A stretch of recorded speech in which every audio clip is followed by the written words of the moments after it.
بعد يا حبيب الله الحمد لله نحمده ونستعينه ونستغفره ونؤمن به ونتوكل عليه ونعوذ بالله من شرور أنفسنا ومن سيئات أعمالنا من يهده الله فلا مضل له ومن يضلل فلا هادي له ونشهد أن لا إله إلا الله وحده لا شريك له ونشهد أن سيدنا وسندنا ونبينا وكريمنا وشفيعنا وهادينا ومولانا محمدا بارك وسلم تسليما كثيرا كثيرا. أما بعد فأعوذ بالله من الشيطان الرجيم. بسم الله الرحمن الرحيم. يا أيها الذين آمنوا اتقوا الله ولتنظر نفس ما قدمت لغد واتقوا الله إن الله خبير بما تعملون. ولا تقولوا لمن يقتل في سبيل الله أموات بل أحياء ولكن لا تشعرون. ولنبلونكم بشيء من الخوف والجوع ونقص من الأموال والأنفس والثمرات وبشر الصابرين.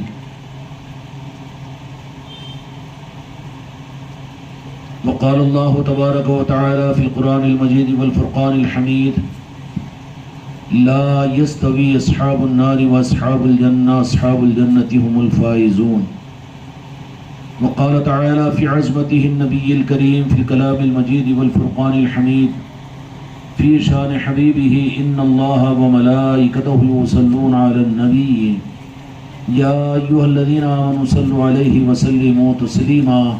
اللهم صل على محمد وعلى آل محمد وبارك وسلم. صلاة وسلام عليك يا رسول الله، صلاة وسلام عليك يا حبيب الله. محترم وہ بزرگوں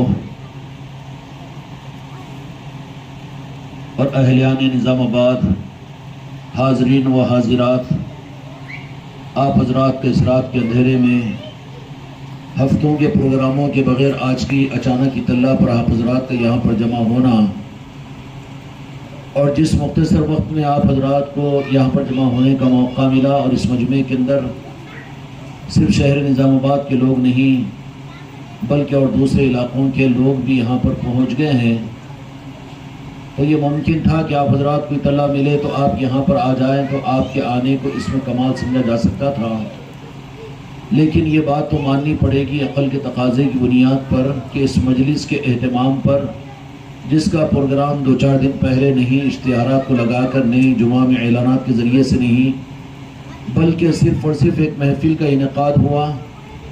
پھر موسم بھی بارش کا، مصروفیتیں بھی ہر ایک کی اپنی، لیکن ان سب کے باوجود مجلس جو مختصر مجمع کی صورت میں یہاں پر جمی ہے، لیکن اس کی خصوصیت احادیث کی روشنی میں کہ اللہ تبارک و تعالیٰ روئے زمین کے اوپر جہاں پر ایسے لوگ ان مجلسوں کے لیے جمع ہوتے ہیں، اللہ تبارک و تعالیٰ ان مجلس والوں کے اٹھنے سے پہلے ان کی مغفرت کا اعلان فرما کر یوں فرمایا کہ ان کی خوش قسمتی یہ ہوگی کہ قیامت کے میدان میں وہ موتیوں کے ممبروں پر تشریف فرما ہوں گے، ان کے چہرے نور سے چمک رہے ہوئے ہوں گے، 14ویں رات سے زیادہ چمکدار ان کے چہرے ہوں گے.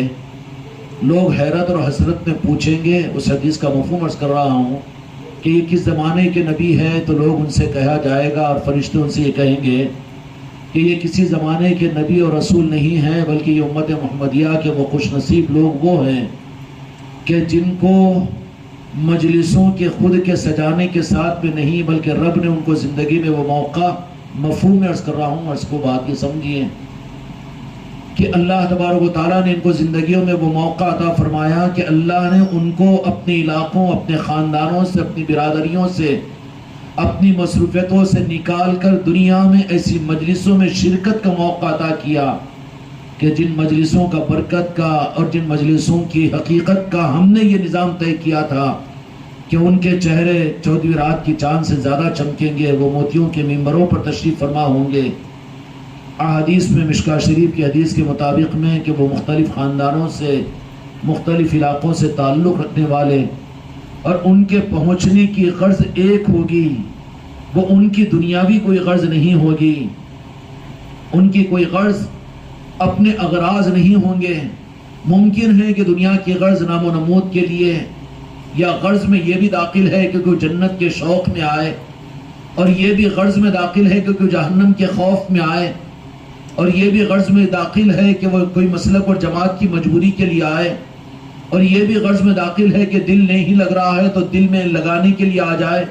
یہ سارے اغراض ہوں گے، لیکن اس حدیث پاک میں میرے آقا دو جہاں کے مالک محمد رسول اللہ صلی اللہ علیہ وسلم نے ارشاد فرمایا کہ ان کی غرض صرف ایک ہوگی، اس غرض کے لیے وہ جمع ہوں گے کہ جن کی غرض اللہ اس کے رسول کی خوشنودی ہوگی۔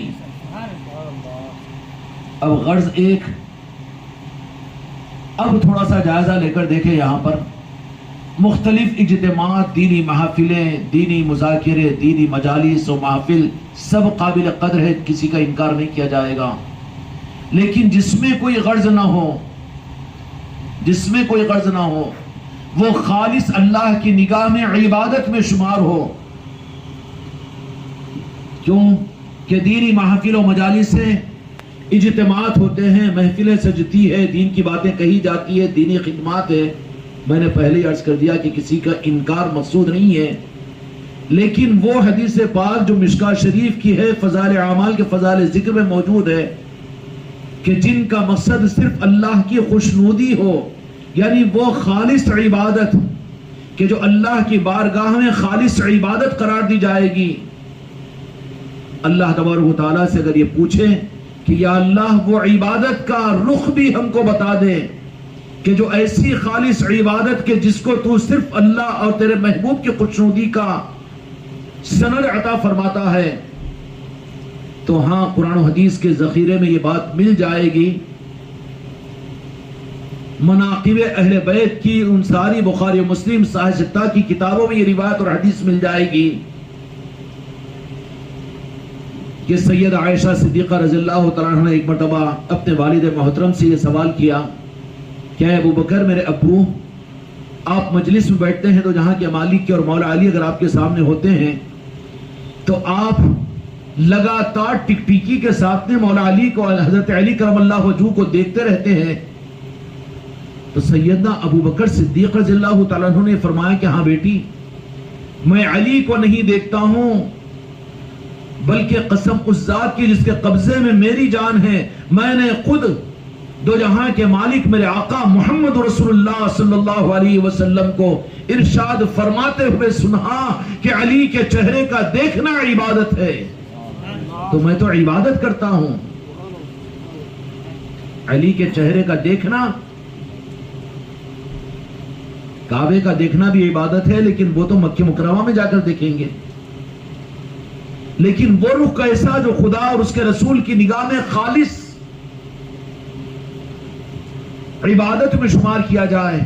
تو فرمایا کہ میں نے خود سنا، یہ روایت حضرت ابوبکر صدیق رضی اللہ تعالیٰ عنہ نے کی ہے، اور احادیث کی ساری بڑی کتابوں کے اندر میں روایت مل جائے گی، حدیث پاک مل جائے گی۔ کیوں کہ امت کو حقائق سے دور کرنے کے لیے، دین کے اصل ذخیرے کو حق سے دور کرنے کے لیے استعمال کیا گیا ہے۔ حق کو ظاہر کرنے کے لیے امام بخاری نے بخاری شریف کو لکھا تھا، امام مسلم نے مسلم شریف کو لکھا تھا، صحیح ستہ کی ساری احادیث کی کتابیں دین کے حق کو امت کو قیامت تک دینے کے لیے لکھا تھا۔ لیکن اس زمانے کا فتنہ یہ ہے کہ انہی کتابوں کو لے کر، ان روایتوں کو نقل کر کے حق سے دور کرنے کے لیے استعمال کرتا ہے۔ اب جس محفل کے لیے ہم اور آپ یہاں پر جمع ہوئے ہیں، کھلے آسمان کے نیچے، خوش قسمتی ہے ہماری اور آپ کی نظام آباد کی اس گلی کے در میں محفل میں ہم کو اور آپ کو اللہ تعالیٰ نے پہنچنے کا موقع عطا کیا۔ خدا تو نکتہ نواز ہے۔ یا اللہ تیرے محبوب کے اس ارشاد کے صدقے میں پنجتن پاک کی محبت میں مولا حسین کی یاد میں یہ مجلس سجی ہے، یہاں پر آئے ہوئے مولا حسین کی محبت میں یہاں پر بیٹھے ہوئے ہیں، ان کے دلوں کے اندر میں کوئی اور وجوہات اور جذبات نہیں ہیں، حالانکہ ان کے کانوں میں وہ باتیں بھی پڑی ہوگی کہ یاد حسین کیا ضروری ہے، میدان کربلا کا تذکرہ کیوں کیا جائے گا، اور کیا ضروری ہے اس سلسلے کے نظاموں کے بجائے اس کے کچھ اور کرنا چاہیے، کچھ اور۔ یہ کہیں کوئی اور شیوے کا اور کہیں رافضی اور شیعوں کا تو طریقہ نہیں ہے اور کہیں دین کے دوسرے نظام تو نہیں ہے، لیکن اس کے باوجود بھی ماننا پڑے گا کہ ہم آئے نہیں ہیں بلکہ رب العالمین نے تم کو ہم کو نوازنے کے لیے یہاں پر بلایا ہے اور لایا ہے، اور وہ خالص عبادت کا ایک رخ دینے کے لیے۔ تو سیدنا ابو بکر صدیق رضی اللہ تعالیٰ نے فرمایا کہ میں تو عبادت کرتا ہوں علی کا چہرے کا دیکھنا، میرے آقا نے فرمایا، اور میں کہتا ہوں کہ مجھ سے فرمایا کہ صدیق اکبر علی کے چہرے کا دیکھنا ایسے عبادت ہے کہ جس کی قبولیت کے اندر میں کوئی شک و شبہ نہیں ہو سکتا۔ پوچھا گیا کہ علی کا چہرہ دیکھنا تو عبادت تھا، لیکن جب علی اب قیامت تک تو ظاہری طور پر نہیں رہیں گے، تو کہا کہ ان کے بدل میں آل علی اور اولاد علی کا دیکھنا یہ عبادت ہوگا۔ مولا علی کے دنیا سے پردہ پھٹ جانے کے بعد میں جب کوفہ سے مولا حسن و حسین علیہ السلام پھر پائے تخت کو بدل کر مدینہ منورہ کو تشریف لائے، تو مدینے کی گلیوں میں امام حسن و حسین علیہ السلام جب جاتے مسجد نبوی کی طرف میں، تو اہل مدین اس عبادت کو کرنے اور اس عبادت میں شامل ہونے کے لیے معصوم بچوں کو گھروں کے باہر بھیجتے کہ عبادت کر لو، امام حسن و حسین کے چہرے کو دیکھ لو۔ مسرات آ کر حسنین کریمین کی زیارت کیا کرتی تھی۔ صحابہ اکرام رضوان اللہ تعالی علیہ مجمعین حضرات حسنین و کریمین سلام اللہ علیہ کی زیارت کے لیے ترسا کرتے تھے، اور ان کی عظمتوں کا عالم یہ کہ مدینے کے ماحول کے اندر میں حسنین و کریمین کی عظمتوں کا عالم کیا، کیونکہ جہاں کے مالک منبر نبوی پر مسجد نبوی کے اندر میں اپنے صحابہ اکرام رضوان اللہ تعالی اجمعین کے اندر میں، بلکہ رب العالمین نے پنجتن پاک اور اہل بیت اور آل رسول کی عظمتوں کو اس درجے میں ظاہر کیا تھا کہ صحابہ کا عقیدے میں پنجتن پاک کی عظمت، اہل بیت کی محبت داخل تھی۔ یہ بات تو فتنوں کا زمانے میں کہیں شیعوں نے کچھ حصہ کاٹ لیا اور کہیں خارجیوں نے کچھ کر دیا، کہیں یزیدیوں نے کچھ کر دیا، ان کے بچے ہوئے جھوٹی خیرات کو 15ویں صدی کے ہم مسلمانوں نے کچھ یہاں سے کچھ وہاں سے لے کر پنجتن پاک سے کٹے، اہل بیت سے کٹے، کربلا سے دور ہوئے۔ بات تو سمجھ میں آ رہی نہ ہو؟ ورنہ مدینے کے ماحول میں مدینے کا دین امام بخاری سے معلوم کر لیجئے، مسلم شریف سے، امام مسلم سے معلوم کر لیجئے، حضرت سیدنا ابو بکر صدیق رضی اللہ تعالیٰ سے معلوم کر لیجئے، حضرت عمر فاروق رضی اللہ تعالیٰ سے معلوم کر لیجئے، سیدنا عثمان غنی رضی اللہ تعالیٰ سے معلوم کر لیجئے، حضرت عبداللہ ابن عباس رضی اللہ تعالیٰ سے معلوم کر لیجئے۔ وہ تو یہی کہیں گے کہ مدینے کی تربیت کا حاصل یہ تھا کہ اپنے ایمان اللہ اس کے رسول کے ماننے کے ساتھ میں اہل بیت کو ماننا، ان سے محبت کرنا اور ٹوٹ کر اپنی جانوں کو قربان کرنے کا جذبہ یہ ہمارے ایمان اور عقیدے میں داخل تھا، مدینے کے اندر میں داخل تھا، اس درجے میں داخل عظمتوں کو بتانے کے لیے، کیونکہ امت کے لیے امتحان بننے والا تھا اور امت کے لیے حق سے رخ کے پھیرنے کا بہت بڑا ذریعہ بننے والا تھا حسنین و کریمین اور اہل بیت اور آل رسول کا نظام۔ اس کے لیے میرے آقا نے امت کو بتانے کے لیے کتنا اہتمام فرمایا۔ آپ حضرات اہل علم ہیں، اشاروں کو کہوں تو سمجھ جاؤ گے۔ حج سے واپسی، پھر سے صحابہ کو بلایا، جو نہیں آئے ان کا انتظار کیا۔ دوسرا منبر سیرت کے کتابوں کے اندر میں منبر کو بنا کر یا تو مسجد نبوی کو استعمال کیا گیا یا میدان عرفات کے اندر میں منبر پر میرے آقا نے خطبہ دیا۔ تیسرا خطبہ بخاری اور مسلم کے احادیث کی صورت میں اور احادیث کی روشنی کے اندر میں، تیسرا منبر اتنا اہتمام کے ساتھ میں جو دونوں منبروں سے بڑا منبر بنایا گیا۔ برداشت کے ساتھ میں سنیے، کیونکہ اس میں اس زمانے کی گمراہیت کا حل ملے گا، اپنے عقیدوں کے صحیح کرنے کے لیے حق ملے گا۔ اتنا بڑا منبر، واپسی ہو رہی ہے لیکن ایک مقام آتا ہے غدیر قم۔ مکہ مکرمہ سے فارغ ہونے کے بعد مدینہ منورہ کی طرف تشریف لا رہے ہیں صحابہ اکرام، اور دو جہاں کے مالک میرے آقا بھی مدینے کی طرف میں تشریف لا رہے ہیں، لیکن درمیان میں ایک مقام وہ کہ جہاں پر تالاب کے کنارے، جس کو غدیر قم کہتے ہیں، وہ تالاب کے کنارے کا وہ قم یعنی اونچا حصہ، وہاں کہا کہ صحابہ اکرام ٹھہر جاؤ، یہاں پر رکایا ساروں کو۔ ساری احادیث کی بڑی کتابوں میں مل جائے گا. بلکہ اتنا اہتمام جس سند کے ساتھ تسلسل اور تواصل کے ساتھ میں یہ حدیث پر صحابہ کا اتفاق ہے، کسی دوسری حدیث پر اتنے صحابہ کا اتفاق نہیں ملے گا. کیونکہ سننے والے 70,000 80,000 صحابہ اکرام نے اس حدیث کی روایت کرنے والے ہیں. کوئی ایک حدیث کی روایت 70-80 صحابہ نے نہیں کی. لیکن امت کا المیہ یہ ہے کہ وہ روایت جس کی نقل کرنے والے 70,000 اور 80,000 صحابہ اکرام ہیں، اسی کو اگر امت بھلا دے کتنا بڑا المیہ ہوگا. کوئی حدیث کی کوئی کسی معاملے کے اندر میں ایک ساتھ میرے آقا نے 70,000 80,000 صحابہ کے سامنے کوئی حدیث کو نہیں کہ 70,000 80,000 صحابہ اکرام نے ایک حدیث کی روایت کی سند دی ہو. لیکن ایک حدیث من کنت مولا فہذا علی مولا، غدیر قم کی اس حدیث کی روایت کرنے والے 70,000 صحابہ اکرام روایت کرنے والے ہیں. کیا اس حدیث کو بھی ضعیف کہیں گے؟ یہ تو اصل ہے حدیث. اس سے زیادہ مستند تمام صحابہ اکرام نے نقل کسی حدیث پر اتفاق نہیں کیا. لیکن یہ حدیث ہے کہ کیا کہ جن جن امتیوں نے مجھے قیامت تک اپنا مولا اور اپنا کارساز اور اپنی جان مال اپنی آل اولاد سے زیادہ جو مجھے اپنا مولا تسلیم کریں گے، ہاں سن لو آج کہ قیامت تک کے میرے دین کی حفاظت کا نظام اور میرے دین کی علامت اور پہچان کا نظام میں آج تم کو اس منبر پر دینا چاہ رہا ہوں. اتنا اہتمام فرمایا، کتنا اہتمام فرمایا.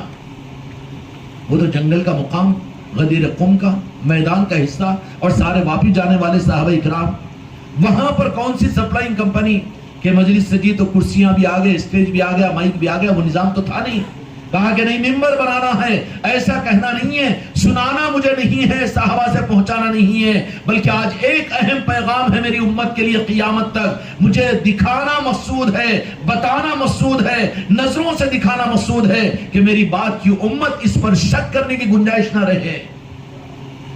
ممبر بنانے کا مسئلہ آیا تو کیا کہا کہ یہاں کیسے ممبر بنے گا؟ نہیں، بات تو ہوگی ممبر پر. میرے مصطفیٰ نے فرمایا کہ ممبر یا رسول اللہ کیسے بنے؟ نکالو اونٹوں کے کجاوے، بناؤ ممبر. کتنا اہتمام کیا گیا. کیا نعوذ باللہ صحابہ اکرام کے اوپر اعتماد نہیں کیا جا سکتا تھا؟ ایک ایک صحابی نے ایک حدیث کو نقل کیا تو آج تک امانت میں ہم تک پہنچی ہے وہ حدیث. ہم مانتے ہیں، عقیدہ رکھتے ہیں کہ میرے آقا کا ارشاد ہے. یہ اس بات کو بھی اگر میرے آقا اگر صحابہ کو فرما دیتے تو کہ صحابہ کی بات پر اعتماد نہیں کیا جا سکتا. لیکن کوئی بات بہت زیادہ اہم ہوتی ہے سن رہا ہے سارا مجمع، اگر کوئی امپورٹنٹ بہت ویری امپورٹنٹ اگر بات ہوگی تو میں اگر دیانت ہوگی تو کہوں گا بھائی ذرا غور سے سنو. سننے والے پھر ہاتھ کو بھی دیکھیں گے، چہرے کو بھی دیکھیں گے. بات کا وزن چہرے سے اور ہاتھ سے اور حرکتوں سے معلوم ہوگا. قربان جا میرے آقا دو جہاں کے مالک محمد رسول اللہ صلی اللہ علیہ وسلم پر.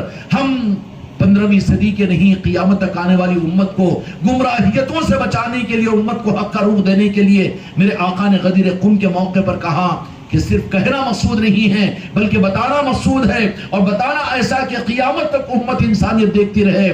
ممبروں کو بنایا گیا، اونٹوں کے کجاووں کو اتارا گیا اور پھر اس کو لگایا گیا اتنا اونچا کیا گیا کہ میرے آقا نے فرمایا کہ جن لوگوں کو ہم نظر نہیں آ رہے ہیں وہ جھاڑوں پر چڑھ جائے، ٹیلوں پر چڑھ جائے.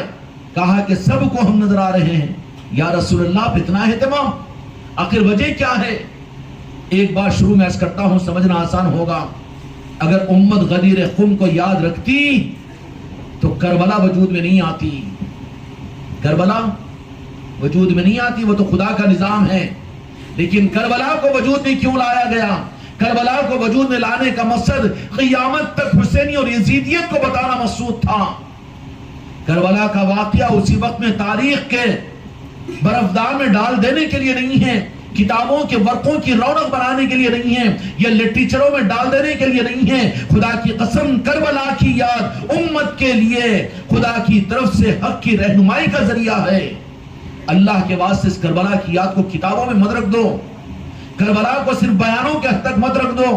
بلکہ ہر گھر کے اندر میں، ہر ماں کی گود میں اپنی اولادوں کو کربلا کے تذکرے کے ذریعے سے ان کی تربیت کرو. جو اولادیں کربلا کی تربیت سے اٹھے گی، وقت پر محبوب الہی نظام الدین اولیاء بن کر اٹھے گی، اور وقت کے اوپر سعد اللہ حسینی بن کر اٹھے گی، وقت پر غریب نواز بن کر اٹھے گی. ورنہ کربلا کو اگر بھلاؤ تو یہ اعلیٰ درجے کا یزیدی بن کر اٹھے گا، ٹاٹا اور بائے بائے کرے گا اپنے ماں باپ کو. اپنی اولادوں کا مستقبل تمہارے میرے ہاتھوں میں ہے، تربیت کی ذمہ داری تمہارے میرے اوپر ہے. یہ کوئی جذباتی یا مسلکی اور جماعتی مسئلہ نہیں ہے. اہل بیت کی محبت سمجھ میں آ رہی ہے؟ میری سختی کو معاف کریں، لیکن سنجیدگی کے ساتھ میں اہل علم حضرات بیٹھے ہوئے اس کے لیے ایک پیغام میں دینا چاہتا ہوں، اور امید ہے مجھے کہ اس پیغام کو تم دیانت کے ساتھ میں جو اہل دیکھیں، اپنی اولاد کو دیکھو، اپنے خاندان کو دیکھو، اپنے دوست احباب کو دیکھو، اپنے مسجد کے امام صاحب کو دیکھو، یا اپنے بچوں کو دیکھو، اپنے پوتروں پاتریوں کو دیکھو. یہ پیغام امید کے ان تک پہنچائیں گے اگر سمجھ میں آ جائے گا تو. میرے آقا نے فرمایا کہ نہیں، یہ صرف بتانا نہیں ہے بلکہ مجھے تو دکھانا ہے. اور کہا کہ سب ٹیلوں پر چڑھ جاؤ، جھاڑوں پر چڑھ جاؤ کہ ہم دیکھ چک رہے ہیں. تو فرمایا، اس وقت میں فرمایا علی تھوڑا سا اوپر آنا. مولا علی کو بلایا. مولا علی علیہ السلام اوپر بڑھے، آگے چڑھے. تو دو جہاں کے مالک میرے آقا نے مولا علی کے دست مبارک کو اپنے ہاتھ میں لیا، اپنے دست مبارک میں لیا، اور ہاتھ میں یوں ہاتھ لے کر کہا کہ جانتے ہیں، جاننے والے جانتے تھے کہ مولا علی ہے. اس کے بعد نے فرمایا کہ تم مجھے اپنا مولا نہیں مانتے؟ امت سے سوال کیا. کہا کہ یا رسول اللہ، ہم آپ کو اپنا مولا مانتے ہیں، دنیا اور آخرت کا مالک مانتے ہیں، اور آپ پر اپنی جان، اپنی آل اولاد کو فدا کرنا ہم اپنا ایمان سمجھتے ہیں. جو مجھے مانتے ہیں سن لو، ان کے لیے پیغام ہے قیامت تک. اپنے ایمان کی تجدید کر کے اس مجلس سے اٹھنا، اس کو جذباتی اور مسلک اور جماعت کے ٹوکرے میں نہیں ڈالنا. مسلک اور جماعت تو 100-150 سال کی تم لوگوں نے بنائی، زمین پر وہ بنی ہوئی ہے، لیکن یہ نظام عرش سے چلا ہوا ہے. عرش سے چلا ہوا ہے. عرش کا نظام بڑھ کر یا میرا مسلک، میرے مرید، میرے پیر، میری خانقاہ، میرا مسلک، بازو رکھ. حق کے مقابلے میں عرش کے نظام کے اندر میں تیری کوئی حیثیت نہیں. کیا کہا کہ سب مجھے مانتے ہو، اپنا بڑا مولا. کہا کہ ہم مانتے ہیں. تو اس کے بعد میں پھر دو جہاں کے مالک میرے آقا نے فرمایا من کنت مولاہ فہذا علی مولا، کہ جن کا مولا میں ہوں اور جو مجھے اپنا مولا مانتے ہو ان کو چاہیے کہ وہ علی کو اپنا مولا مانے. من کنت مولاہ فہذا علی مولا، کہ جو مجھے اپنا مولا مانتے ہیں. میرے آقا نے تجدید کروائی ہے مولا علی کی مولائیت کی، مولا علی کی ولایت کی. کیوں کہ قطرات میرے آقا دیکھ رہے تھے کہ میرے اس دنیا سے پردہ ہونے کے بعد میں میرے ہاتھوں پر ایمان کے قبول کرنے والوں کو دیکھنے والے، میرے نوازوں کو کلمہ پڑھنے والے، نماز، صوم و صلات کے پابند، اور علم اور حکومتوں کے مالک اور علم کی سندوں کے رکھنے والے اور حکومت اسلامیہ کے چلانے والے میدان کربلا کے اندر میں میرے نوازوں کو شہید کریں گے. اس روگ سے بچانے کے لیے میرے مصطفیٰ نے یہ بات بتائی تھی. کیا بتائی تھی؟ کہ جن کا مولا میں ہوں ان کا مولا علی ہے. جو اس عقیدے کو صحابہ ملوث نہیں ہوئے، اس عقیدے میں عقیدوں کو انہوں نے خراب نہیں کیا، وہ تو مانے سب سے پہلے حضرت عمر فاروق. غلط بات ہے جو شیعہ اور رافضیوں کی طرف سے کہی جاتی ہے کہ خلفائے راشدین نے مخالفت کی. نادانی ہے ان کی، تحقیق ان کی ادھوری ہے. سب سے پہلے غدیر قم کے موقع پر آگے بڑھنے والے سند ہم دیتے ہیں، ہم کہتے ہیں کہ حضرت عمر بن الخطاب رضی اللہ تعالیٰ عنہ ہیں. پیشانی کو بوسہ دیا اور کہا علی پہلے بھی آپ ہمارے سردار تھے، لیکن میرے آقا کے ارشاد کے بعد نے بوسہ دینے کے بعد نے فرمایا کہ میرے نہیں، میری آل اولاد کے نہیں، میری قیامت تک کی نسلوں کے آپ مولا اور مالک ہیں اے علی. اتنا عقیدہ صاف تھا صحابہ کرام کا. اب انہی کو کہہ دے کہ حضرت عمر رضی اللہ تعالیٰ عنہ، حضرت ابوبکر رضی اللہ تعالیٰ عنہ نے صحابہ کرام نے مولا علی کے ساتھ میں، اہل بیت کے ساتھ میں یہ کیا. ہاں بابا یہ زمین ہے، اللہ تعالیٰ کا نظام ہے، ہدایت اور گمراہی قرآن ہی سے چلے گی. ہدایت یضل بہ کثیرا یہدی بہ کثیرا، ہر ایک کے ہاتھ میں تو قرآن و حدیث ہوگی، لیکن غرض سے الگ ہو کر رب کے بندے بن کر جو قرآن و حدیث کو پڑھیں گے، اللہ ان کو اس قرآن و حدیث کے ذریعے سے حق دے گا، ورنہ وہیں پر گھومتے رہیں گے، وہیں پر گھومتے رہیں گے۔ تو دو جہاں کے مالک نے تمام صحابہ اکرام کے ذریعے سے امت کو بتا دیا کہ دیکھو کہ میری نظروں میں دیکھ رہا ہوں کہ آل علی اور اولاد علی کی گستاخیوں کی وجہ سے یہ دین کا لبادہ اوڑھ کر یہ نماز اور قرآن اور دین اور شریعت اور اسلامی مملکت کے چلانے والے جن کا کلمہ پڑھتے ہیں ان کے نواسوں کو اپنی تلواروں سے نیزوں سے شہید کریں گے۔ اس کے لیے حب علی اور آل علی کی محبت کو امت کو وراثت میں دیا میرے مصطفیٰ نے کہ بظاہر میں نہیں رہوں گا، لیکن اب میں تم کو میری امت کو اور میرے دین کو علی کے حوالے کر کے جا رہا ہوں۔ خبردار اپنے عقیدے اور اپنے ایمان کے رخ پر پنجتن پاک کو رکھنا، آل علی اور اولاد علی کو رکھنا۔ جو میں نے بات عرض کی وہ تو صحیح سمجھ میں آئے گی نا؟ اگر امت غدیر خم کو یاد رکھتی تو کربلا ہو سکتی تھی، مر سکتے تھے، برباد ہو سکتے تھے، لیکن ایمان والوں کی تلواریں مولا حسین کے خلاف نہ اٹھ سکتی تھی۔ اہل بیت کے معصوموں کو شہید کرنا ان کی جرت ہو سکتی تھی۔ اہل بیت اطہار، ہماری ماں جن پر ہماری نسلیں قربان ہوں، ایسوں کے ساتھ میدان کربلا کا وہ سلوک کرنے کی جرت ان درندوں، ان خبیثی یزیدوں کی ہو سکتی تھی۔ یہ جرم کر سکتے تھے۔ قصور کیا تھا؟ غدیر خم کو بھول گئے تھے، یاد نہیں رہا انہیں، ان کی ماں کی گودوں میں غدیر قم کا پیغام نہیں دیا، قرآن دی، قرآن کی تعلیمات دی، نماز دیا، اونٹوں کے کجاووں پر بیٹھ کر قرآن کی تلاوت کرنے والے یزیدی سپاہی تھے۔ اور یزید کون تھا؟ حکومت مملکت اسلامیہ کا سربراہ تھا، بادشاہ تھا، خلیفہ نہیں تھا وہ۔ خلیفہ تو وہ ہوتا ہے جس کو امت منتخب کرتی ہے۔ پہلا ہی قصور یہ کہ امیر معاویہ نے اس کو اپنا نائب منتخب کیا۔ امیر معاویہ رضی اللہ تعالیٰ صحابی رسول ہے، ان کی عظمت اپنی جگہ ہے، لیکن یہ خبیث اس کو خلیفہ نہیں مانا جا سکتا، اس لیے کہ امت نے یزید کو خلیفہ نہیں بنایا بلکہ امیر معاویہ نے بنایا۔ ایک کا بنا دیا جانا پوری امت کا بدل تو نہیں ہو سکتا، تو امیر نہیں کہا جا سکتا یزید کو۔ اور پھر یہ چکمہ امت کو اسی زمانے کے اندر میں کیسا دیا گیا معلوم ہے؟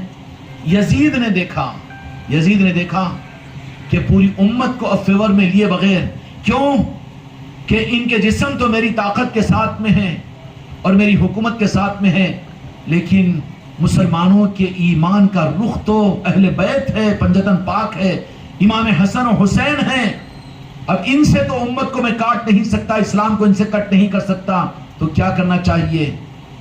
یزید پلید کو جو سوجی اس وقت میں سوجی، اس پر سے سمجھ لینا کیا سوجی کہ مسلمانوں کی عمومی رائے بدلنے کے لیے حکومت کا قانون نہیں چلے گا، بلکہ ان کے لیے یزید کا فارمولا ہے جو آج 15ویں صدی میں بھی اختیار کیا جاتا ہے۔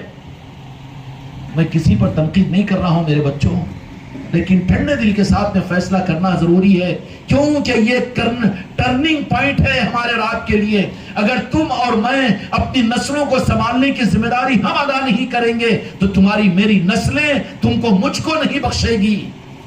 ٹرننگ پوائنٹ ہے یہ۔ تم کو ہم کو تو امام حسین علیہ السلام کی محبت میں مجلس میں آنے پر اچھا محسوس ہوا، لیکن ہم نے اور تم نے اگر اپنی نسلوں کی فکر نہیں کی تو آگے تو ہماری نسلوں کو یہ پہاڑا بنا دیا جائے گا کہ وہ شیعت اور رافضیت ہے، وہ غلط ہے، دین نہیں ہے، دین سے کوئی تعلق نہیں ہے۔ یہ سارے انتظام ہو چکے ہیں دنیا میں یہودیوں کی طرف سے۔ تو یزید کو کیا سوجی معلوم ہے کہ عمومی مسلمانوں کی رائے کو ہموار کرنے کے لیے، اپنے موافق کرنے کے لیے یزید نہیں کر سکتا، اس کے گورنر نہیں کر سکتے، پھر یہ کام کون کریں گے؟ تو شاید آپ کے علم میں ہوگی بات، میں کیوں زیادہ حماقت کروں اپنی، لیکن عام طور پر یہ بات نہیں ہے، اہل علم سے پوچھ لینا۔ یزید کا یہ فرما رواں اور گورنروں نے یہ کام نہیں کر سکے کہ عام عوام کی رائے کو امام حسین علیہ السلام کے خلاف کر سکے۔ پھر اس نے کیا کیا؟ کوفہ اور شام کے اس زمانے کے جو علماء تھے، ان علماء کو بڑی بڑی لالچیں دی اور دے کر قرآن و حدیث کے سامنے بٹھا کر ان کو یہ بات کہی، وہ رخ کو چھپا دیا کہ جو امیر المومنین ہوں گے اور مسلمانوں کی حکومت ہوگی اور امیر الوقت کی مخالفت کے لیے جو بغاوت ہوگی وہ باغی ہوگا، اور باغی کی سزا اسلام کے در میں قتل ہے۔ چنانچہ نعوذ باللہ علیہ باللہ ثم نعوذ باللہ، خدا کی قسم یہ حق کے بالکل خلاف ہے، ہم اپنے ایمان کا سودا کرنے کو تیار ہے۔ امام حسین علیہ السلام حکومت کی لالچ میں کربلا کا سفر نہیں کیا۔ اس نے یزید نے کیا کیا؟ ان علماء نے اس کو مشورہ دیا، کیا پٹی پڑھائی عام مسلمانوں کا ذہن موڑ کرنے کے لیے۔ آج یہ یزیدیت چل رہی ہے، باہر سے نہیں، مسجدوں کے منبروں سے، کتابوں کے ذریعے سے، لٹریچر کے ذریعے سے، اس طریقے سے عوام کے رخ کو اہل بیت سے اور کربلا سے اور آل حسین سے ان کے رخ کو موڑنے کے لیے کہ کیا کیا جائے۔ یزید کا فارمولا تھا، ایک نہیں دو نہیں، تعجب کریں گے آپ، کربلا کے واقعات میں تو آپ لوگوں نے سن لیا ہوگا اپنے بچپنوں کے زمانے میں، تمہارے نظام آباد کی شہر کی جامع مسجد میں، دوسری مسجدوں میں بھی کربلا کے اندر میں یاد حسین کے جلسے ہوتے تھے ہوں گے۔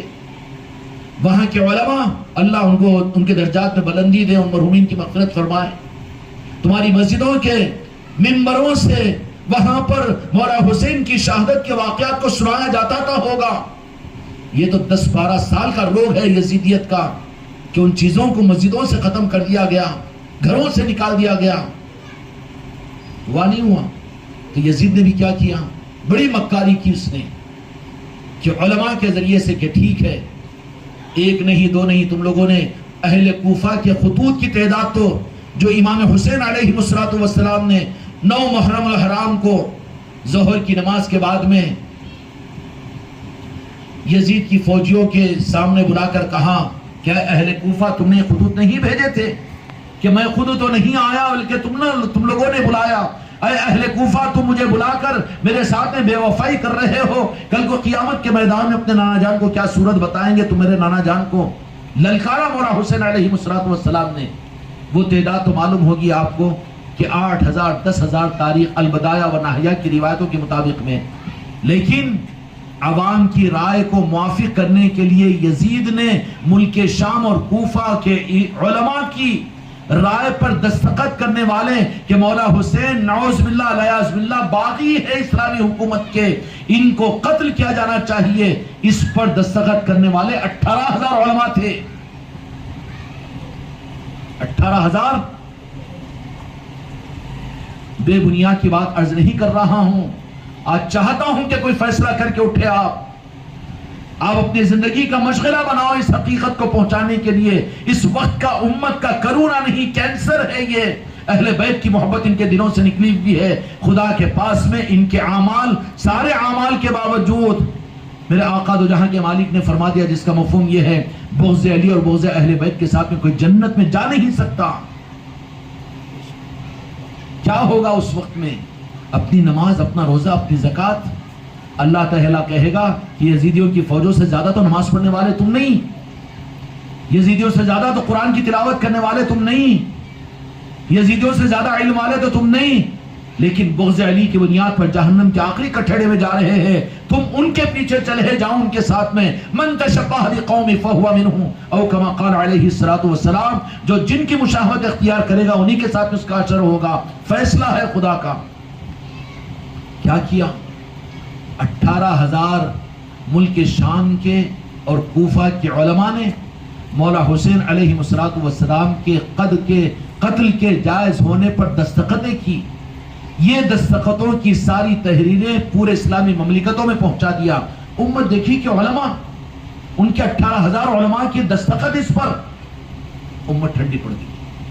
کوئی تو بات ہوگی بھائی، ہم بھی تو اعتماد کرتے ہیں نا، اس کا مطلب بغاوت کرو نہیں ہے، لیکن حق تمہارے پاس ہے، موجود ہے، تمہاری تاریخ تمہارے پاس میں ہے، کربلا تمہارے سامنے ہے، غدیر قم تمہارے سامنے ہے، قرآن و حدیث تمہارے سامنے ہے۔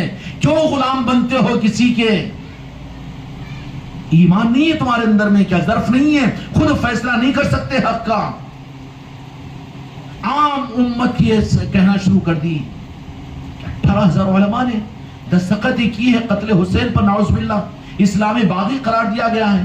کیا ہے کہ بے جان دو نا اپنی جگہ رکھو، یا جب حسین کی محفلیں ہوتی ہے نکو بھائی، وہ ان لوگوں کا ہے، وہ شیعہ اور رافضیوں کا نظام ہے، اور وہ تو اہل سنت والجماعت والوں کا نظام ہے، وہ تو وہ ہے، یہ تو یہ ہے، یہ کہہ کر ان نظاموں سے پھر تمہارے گھروں کے اندر میں یاد حسین کا نظام، کربلا کی یادیں اور اہل بیت کی محبتوں کے نظام جو تمہارے گھروں میں تمہارے دادا اور پردادا اور تمہارے سگر داداؤں سے چلتے ہوئے آئے، جو خیرات تھی غریب نواز کی، جو خیرات تھی غریب نواز غوث العظم کی، جو خیرات تھی سعد اللہ حسینی کی، ان اولیاء اکرام نے کیا کیا؟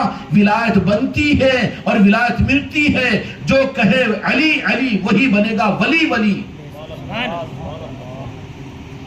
علی کو چھوڑ کر ولایت خامخواہ کا دھوکہ ہے۔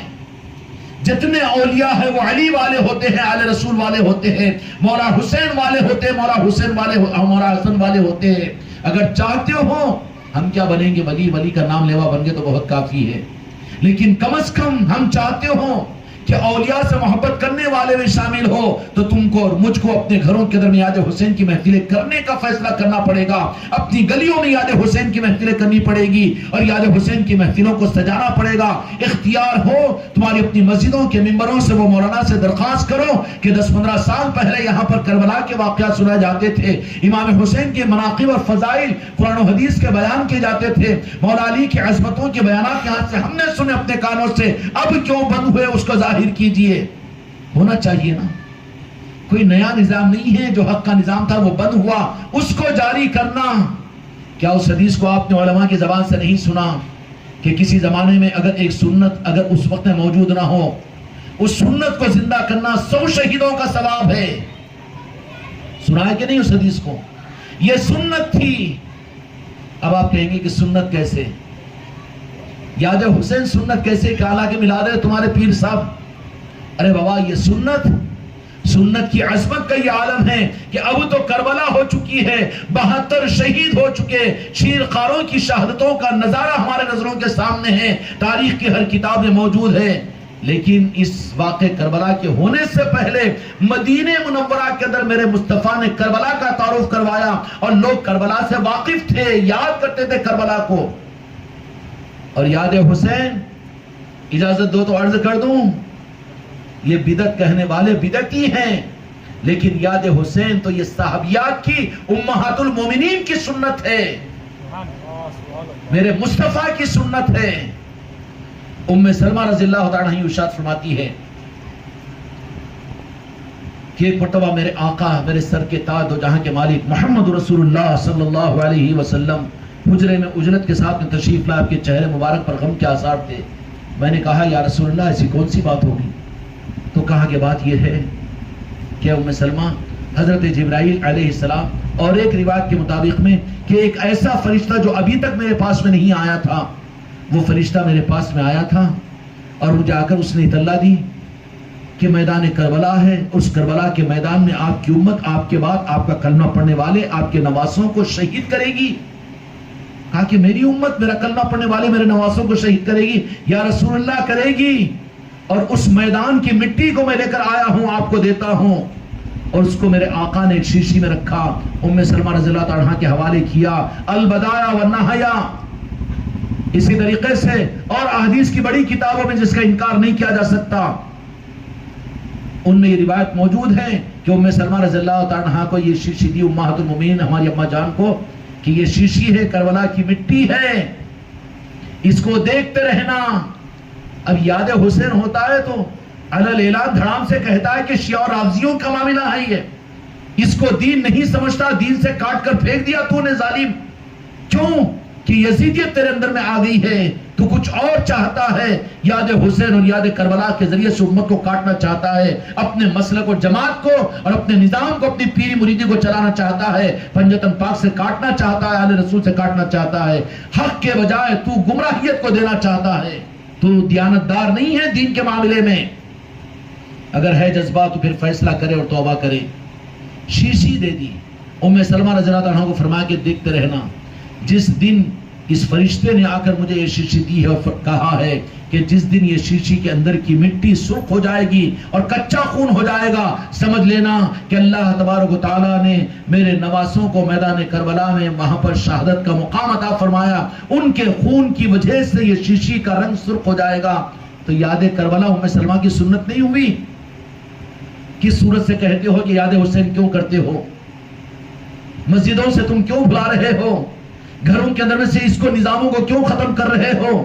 امت کو مسئلہ کو جماعت کے دینے کے لیے تو تیار ہے، لیکن پنجتن پاک اور جنہوں نے اپنے 72 کو تمہارے ایمان کے خاطر 72 کو نہیں 72 لاکھوں کو قربانیاں دلوائی. غریب نواز شہزادے کربلا ہے، شہزادہ امام حسین ہے. امام حسین علیہ السلام نے شہادت کربلا کے ذریعے سے سیدنا خواجہ قادیان خواجہ معین الدین چشتی اجمیری رحمت الرضوان کو اپنے شہزادے کو ہندوستان بھیجا. کتنی بڑی شہادت اور کتنی بڑی قربانی. ہزاروں اولیاء کی قربانیاں اہل بیت نے اور پنجتن پاک نے کروائی ہے امت کے خاطر، اور انہی کو یہ بھلا دے کتنی بڑی نمک حرامی ہے. کہا کہ دیکھتے رہنا. آخرکار میرے آقا اس دنیا سے پردہ فرما چکے. وہ شیشی ام ہانی نہیں، ام سلمہ رضی اللہ عنہ کے پاس میں رکھی رہی. خلافت ابوبکر صدیق ختم ہوا، عمر فاروق رضی اللہ عنہ کی خلافت ختم ہوئی، عثمان غنی رضی اللہ عنہ کی خلافت کا زمانہ ختم ہوا، حتیٰ کہ مولا علی مشکل کشا علیہ السلام کی خلافت کا زمانہ بھی ختم ہوا. امام حسن علیہ السلام کی خلافت حق، خلافت راشدہ، سیدنا امام حسن علیہ السلام کی خلافت بھی 6 مہینے رہی، جس کی وجہ سے خلافت راشدہ 29 یا 29.5 سال برابر قائم رہی میرے آقا کے ارشاد کے مطابق میں. اس کے بعد میں امیر معاویہ رضی اللہ تعالیٰ عنہ مسلمانوں کے بادشاہ بن گئے. امام حسن علیہ السلام نے وہاں پر اپنی خلافت سے دستبرداری کے بعد میں بادشاہت کے لیے امیر معاویہ کو آگے بڑھایا. وہ زمانے کی حکمت تھی. وہ ان پیچیدگیوں میں ہمارا جانا کام نہیں ہے. کیوں؟ اندھیرے میں جاؤ تو کہیں بچھو ڈسے گا، کہیں سانپ ڈسے گا. عقل مندی کا تقاضا ہے کہ اجالے میں رہو. اجالے میں ہے پنجتن پاک کی یاد، یاد حسین کی یاد، یاد کربلا کی یاد.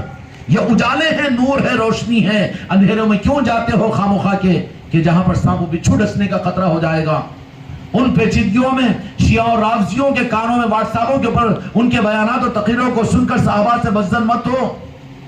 اور ایسے ہی غلو کرنے والے ان لوگوں کو کچھ کا کچھ کہنے والوں کے ساتھ بھی تم اپنی رائے الاپنے کی ضرورت نہیں، بلکہ مانگو خیرات پنجتن پاک سے اور مولا حسین علیہ السلام سے اور ان کے وارثین غوث و خواجہ سے اولیاء سے. وہ تم کو حق کی خیرات اور حق کا نور عطا کریں گے. حتیٰ کہ امام حسن علیہ السلام کی خلافت کا زمانہ بھی ختم ہوا، اور اس کے بعد میں امیر معاویہ رضی اللہ عنہ کا زمانہ حکومت بھی ختم ہوا. یزید پلید جب بادشاہت کے اوپر متمکن ہوا، بڑی سازش اور مکاریوں کے ساتھ میں اس نے وہ کام کیا جس کا میں نے اشارہ کیا کہ عوام کی رائے کو موافق ہم نہیں کر سکتے. کرنے کے لیے اس نے علماء کو منتخب کیا، بڑی بڑی لالچیں دی اور کہا اسلامی حکومت ہے اور اس کے ذریعے سے ہم اسلام کو دنیا میں پھیلا سکتے ہیں. بڑے خوبصورت نعرے رہیں گے، اسلام کی تبلیغ، اسلام کی ترویج، اسلام کا لٹریچر، اسلام کا انسائکلوپیڈیا اور اسلام کی خدمات. بڑے حسین جملے رہیں گے. کہا کہ یہ کریں گے، یہ کریں گے، یہ کریں گے. لیکن امام حسین علیہ السلام درمیان کی رکاوٹ ہے. اب ان کو باغی اسلامی مملکت کہہ کر ان کے نعوذ باللہ قتل کا فتویٰ دو. ایک نہیں، دو نہیں، کوفہ کے خطوط تو 8-10 ہزار تھے مولا حسین علیہ السلام کے پاس پہنچے ہوئے، لیکن قتل کے فتوے پر دستخط کرنے والے اس زمانے کے عالم اور مفتیوں کے 18,000 سے زیادہ علماء اور مفتیوں نے دستخط کی تھی. اور یہ کہا کہ یہ علماء اور مفتیان کرام یہ کیے ہیں دستخط. یہ عوام سرنڈر ہوگی، سرنڈر ہوگی. آج کیا رکاوٹ ہے؟ جو نظام تمہاری مسجدوں میں تمہاری نسلوں سے چلتا تھا آج نہیں ہونا تو کہہ رہے تو سن رہے ہیں. یاد حسین تمہاری مسجدوں کے ممبروں سے ختم ہو گیا، تمہارے گھروں سے ان کے تذکرے ختم ہو گئے، اہل بیت کی محبت تمہارے گھروں سے نکل گئی. کیوں؟ کن کے کہنے پر؟ اعتماد جن پر کر رہے ہیں انہی کے احترام کرو، لیکن اعتماد کے معاملات کے اندر میں تحقیق بھی کرو. اندھا اعتماد مت کرو کہ عقیدے خراب ہو جائیں. چنانچہ عوام کے سامنے تو یہی باتیں لائی گئی کہ دیکھو اتنے علماء نے اس پر دستخط کی ہے، عوام سلنڈر ہوگی. کہا کہ بھئی کیا ہے کہ جب نہیں آئیں گے تو ہم بالکل اپنی جگہ خاموش بیٹھ جائیں گے، خاموش بیٹھ. اب اس کے لیے یزید کو پورا موقع مل گیا. موقع دینے والے کوفیوں کے اوپر تو لعن و طعن و ملامت کرتے ہو، لیکن کیا اس ماحول کو سازگار بنانے والے اصل جو ماسٹر مائنڈ تھے وہ کون تھے؟ جن کے ہاتھوں میں اسلامی مملکتیں، اسلام کا علم، قرآن و حدیث کے علوم کے جارے دار تھے. گستاخی بے ادبی ہو جائے گی علماء اور مفتیان اکرام کو، کیونکہ اس لفظ کی وجہ سے ہر ایک کو اپنی نظروں میں مت لاؤ۔ کلمہ گو ہے، ایمان والے ہیں، قابل قدر ہے، لیکن جو حکومت کے لیے بکنے والے ہیں، جو حق کے لیے اپنے آپ کو بیچنے والے ہیں، وہ علماء کہلا جانے کے بھی تو قابل نہیں ہیں۔ آج ایسے کون ہیں جو یزید کو، وہ تو دو چار گنے ہوئے ہوں گے سر پھرے ایمان فروش بد عقیدوں کی انتہا پر پہنچے ہوئے دجالی اور فرعونی، جو یزید کو بھی نعوذ باللہ اچھا کہیں گے اور جنتی کہنے کی ثابت کرنے کی کوشش کریں گے۔ نہیں ہے نا وجود۔ اکثریت کون ہوگی اگرچہ کے بظاہر؟ وہ تو مولا حسین سے محبت کرنے والے، کربلا کے واقعات کو سننے سنانے والے ہوں گے۔ ان کو لسٹوں میں مت لے جاؤ، ان علماء کو، مفتیان اکرام کو، لیکن تقاضا ہے تمہارا کہ کہو کہ میں اپنے علی منبروں سے ہم سننا چاہتے ہیں پنجتن پاک کی عظمتیں اور واقعات کربلا کو سننا چاہتے ہیں، مولا حسین کے واقعات کو سننا چاہتے ہو۔ اگر تم لوگ عوام سننے کی خواہش کرو تو کیا یہ علماء اکرام اور مفتیان اکرام سنائیں گے؟ نہیں تمہیں۔ لیکن تمہارے، ہمارے اور عوام کے رخوں کو مڑا دیا گیا کہ وہ شیعہ اور رافضیوں کا وتیرہ ہے، اور وہ تو وہ ہے، یہ ہے۔ عوام جب سننے کو تیار نہیں تو یہ علماء سنانے والے بھی ہیں تو وہ بھی تو خاموشی اختیار کیے ہوئے ہیں۔ ہو رہا کہ نہیں ہو رہا ہے؟ اس کے لیے ضرورت اس بات کی ہے کہ امام حسین علیہ السلام کی یاد عام طور پر یہ کہہ دیتے ہیں کہ قرآن و حدیث سے کہاں ثابت ہے، یہ بعد کے زمانے کا واقعہ ہے۔ لیکن میں نے جو واقعہ بیان کیا یہ شیشی کا، یہ یاد کربلا تھی نا۔ میرے آقا نے خود امہات المومنین نے ام سلمہ رضی اللہ عنہ کو کربلا کے واقعے سے ہونے سے پہلے کربلا کے واقعے کی یاد کروائی تھی، تو ہونے کے بعد میں بھلا دیں یہ حق ہے؟ گمراہیت نہیں ہے، یہ عین گمراہیت ہے۔ یہ گمراہیت نہیں بلکہ ام الگمراہیت ہے، گمراہیت کی ماں ہے۔ یہاں سے ساری بدعقیدی پیدا ہوگی اور یزیدیت بڑھے گی، یزیدیت بڑھے گی دنیا کے اندر میں۔ اہل بیت کی محبت کے بجائے یزیدیت پھیلے گی دنیا کے اندر میں، گمراہیت پھیلے گی۔ اس لیے میں نے جو بات عرض کی تھی کہ غدیر قم کو امت یاد رکھتی تو میدان کربلا وجود میں نہیں آتا، اور میدان کربلا کو اگر ہم یاد رکھتے، تمہاری دادا دادی، تمہاری نانا نانی جن کے گودوں میں تم پلے ہو، انہوں نے یاد رکھا تھا تو ہم تم سنبھلے ہوئے ہو۔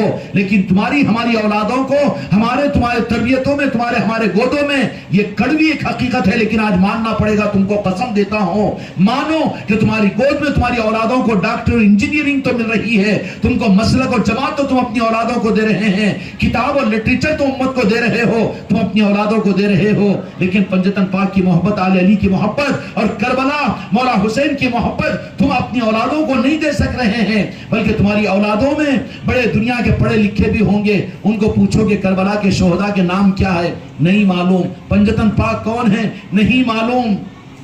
ہوگا کہ نہیں ہوگا؟ تو ہم پھر ظالموں میں نہیں ہیں، کربلا کو بھلانے والوں میں، اپنی اولادوں کو بھلانے والوں میں ہم شامل ہو رہے ہیں۔ اپنے ایمان کی خیر مناؤ اور اپنے بارے میں فیصلہ کرو کہ ہم کو اپنی اولادوں کی تربیت کی جہاں بات آئے گی، تربیت کا کوئی دوسرا نظام نہیں ہے۔ میرے آقا نے متعین فرما دیا ہے کہ تم اپنی آل اور اپنی اولادوں کی، اپنی معصوموں کی تربیت 3 بنیادوں پر کرو۔ کتنی بنیادوں پر؟ 3 بنیادوں پر۔ حسین و حسین کی رعایت ہے، حدیث کے اندر میں کتابوں کا حوالہ دے رہا ہوں۔ سب سے پہلے میرے محبوب کی محبت، فرمایا کہ میری محبت کے ذریعے سے میری امت کی تربیت کرو۔ اس کے بعد نے فرمایا کہ اہل بیت کی محبت سے میری امت کی تربیت کرو، اپنی اولادوں کی تربیت کرو۔ اور تیسرے نمبر پر قرآن پاک کے بارے میں فرمایا کہ قرآن کے ذریعے سے اپنی امت کی تربیت کرو، اپنے بچوں کی تربیت کرو۔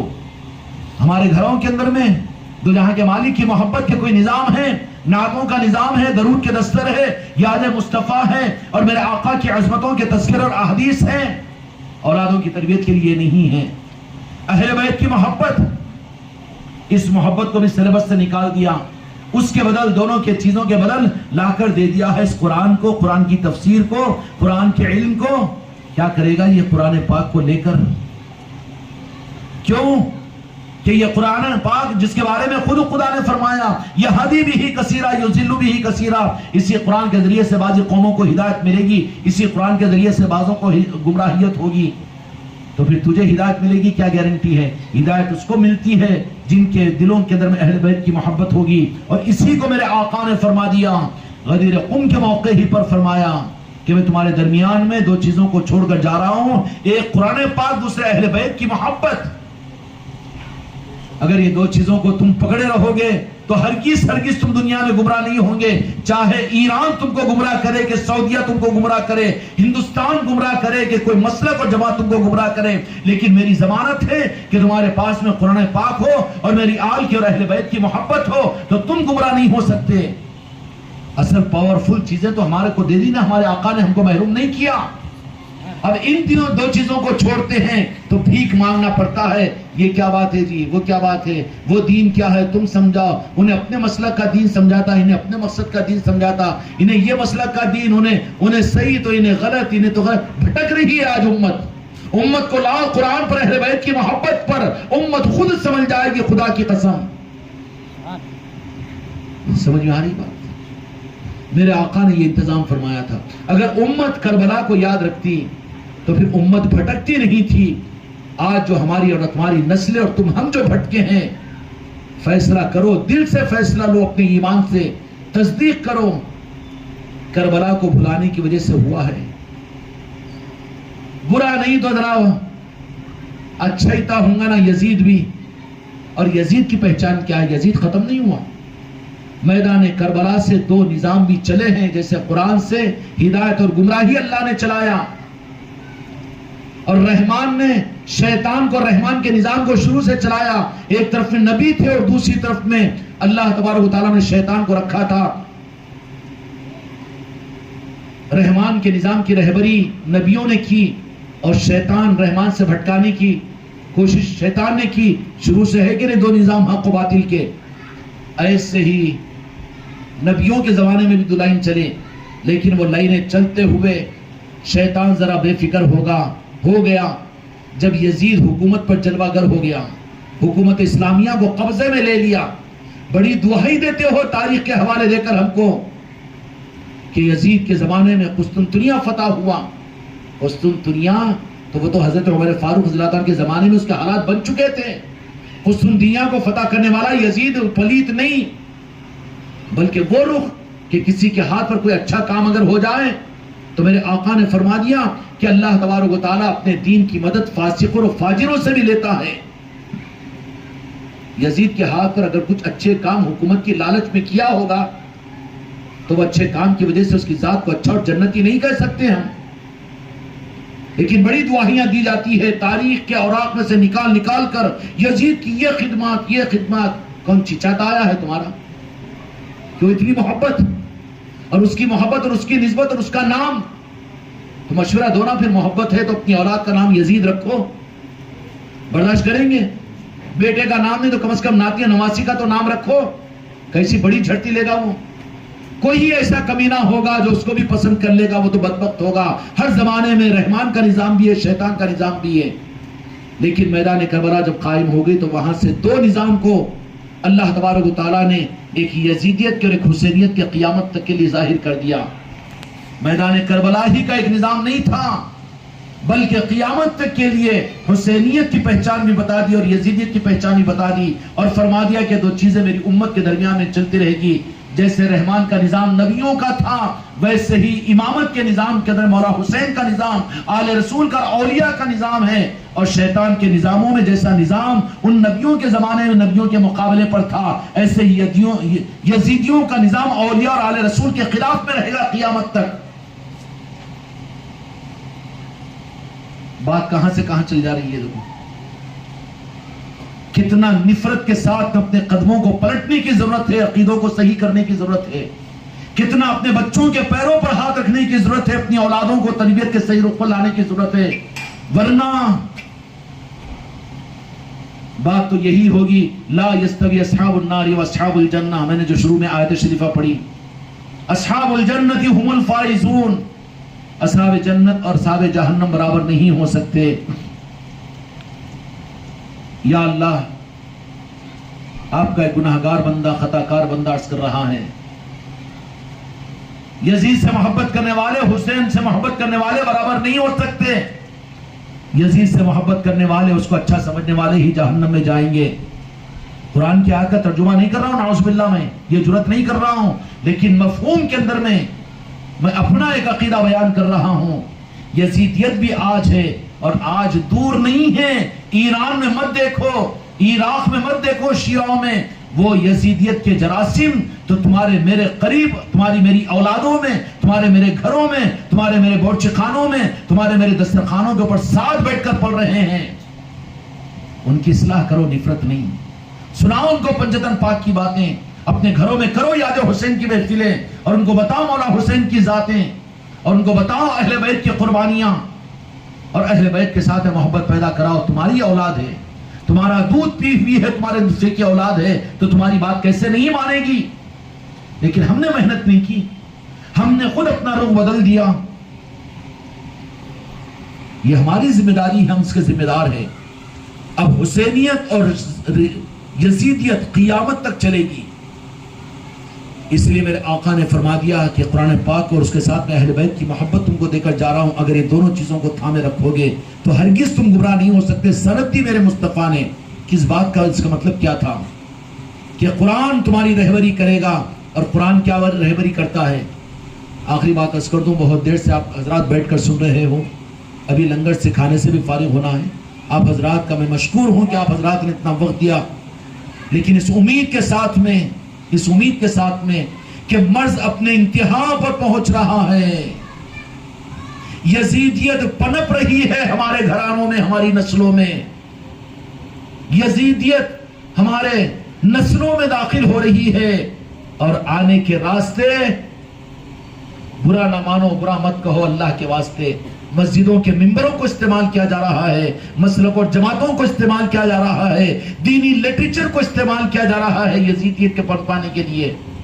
والے رسول سے محبت کیوں، اولیاء کا ماننا کیوں، اور وہ نظام کیوں؟ کیا قرآن ہمارے لیے کافی نہیں؟ کیا حدیث کافی نہیں؟ اہل بیت کی محبت کی بات کیوں؟ کیا یہ شیعوں کا طریقہ ہے؟ ارے کیا شیعوں کو اپنا دین تو رہن رکھ دیا ہے ان کے پاس میں؟ ان کی جاگیر ہے وہ۔ اہل بیت کی محبت ہمارا ایمان ہے،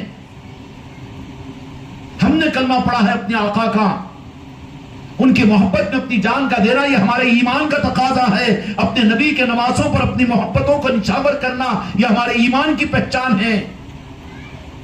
بڑی آسانی کے ساتھ میں رہن رکھ دیے کہ وہ رافضی اور شیعہ کریں گے، اتنے بھولے مسلمان نہیں، بلکہ یزیدیت غالب ہوئی ہے ہمارے اندر میں۔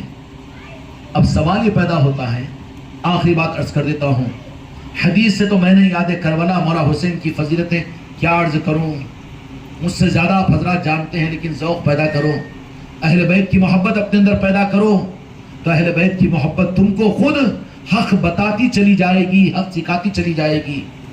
آج گمراہیتوں کی وجہ اہل بیت کی محبت کا نہ ہونا، دل میں ایمان کا اندھیرا ہو گیا، اندھیرا ہو گیا تو ساری گڑبڑ ہو گئی، ساری گڑبڑ ہو گئی۔ اگر اجالا ہو جائے گا، اندھیرا دور ہو جائے گا، راستہ نظر آنا شروع ہو جائے گا، قرآن کا حق مل جائے گا، حدیث کی نورانیت مل جائے گی، اہل بیت کی محبت مل جائے گی، آل رسول کی محبت مل جائے گی۔ مل جائے گی کہ نہیں ملے گی؟ ہاں، میرے آقا نے صرف یہ اہل بیت کی محبت کے فضائل اور احادیث بیان نہیں کیے، قرآن پر تو ایمان ہے نا ہمارا، ہے کہ نہیں ہے؟ بسم اللہ الرحمن الرحیم، قل لا اسألكم اجری قل لا اسألكم علیہ اجری مودتا فی القربہ۔ میرے محبوب آپ فرما دیجئے، آپ اپنی امت پر تو بڑے مہربان ہیں، آپ تو اپنی کلمہ پڑھنے والی امتوں کو اگرچہ کہ وہ کچھ بھی ہوں گے، آپ تو وہ ہے کہ منافقین کے باپ کا انتقال ہوتا ہے تو آپ آگے بڑھ کر نماز جنازہ پڑھ جاتے ہیں، لیکن نہیں میرے محبوب، آپ فرما دیجئے اپنی امت کو، قرآن مجید کیا ہے سنا رہا ہوں، قل لا اسألكم علیہ اجر، میں تم سے کوئی بدلہ نہیں چاہتا جو میں نے تمہیں دین دیا۔ قرآن کے 30 پارے کس نے دیے؟ میرے آقا تو جہاں کے مالک نے عطا کیے نا۔ اگر میرے آقا کو نظر انداز کر دے تو پھر قرآن کی تصدیق کا ثابت کر کے مجھے بتا تو، میں تو کافر ہو جاؤں گا قرآن کو قرآن نہ مانا تو۔ تیرے ماننے کی بنیاد قرآن نہیں ہے، میرے مصطفیٰ کا ارشاد ہے، میرے مصطفیٰ کا اعتماد اور یقین ہے اور عقیدہ ہے۔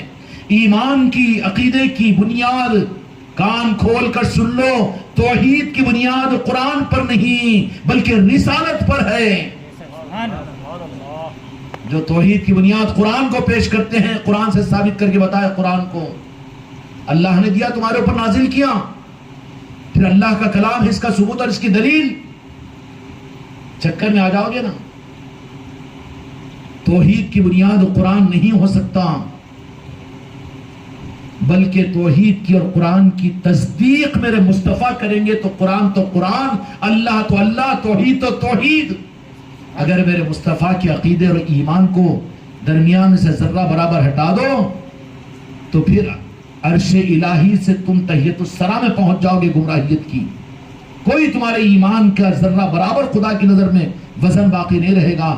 اجر ملنا تو بہت دور کی بات ہے، بلکہ خدا ایک نگاہ بھی اس کے اوپر نہیں ڈالے گا جو میرے مصطفیٰ کی رسالت کو، میرے آقا کی عظمت اور تعظیم اور محبت کو، ارے تعظیم اور محبت اور عظمت ہی اگر بے دینی بنی ہوئی نعوذ باللہ امت کے لیے اس سے زیادہ شرم کی بات اور کیا ہے؟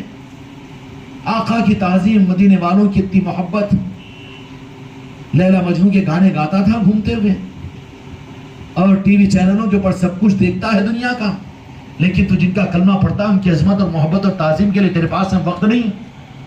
اس سے بڑا عالمیہ امت کے لیے گمراہیت کا اور کیا ہوگا؟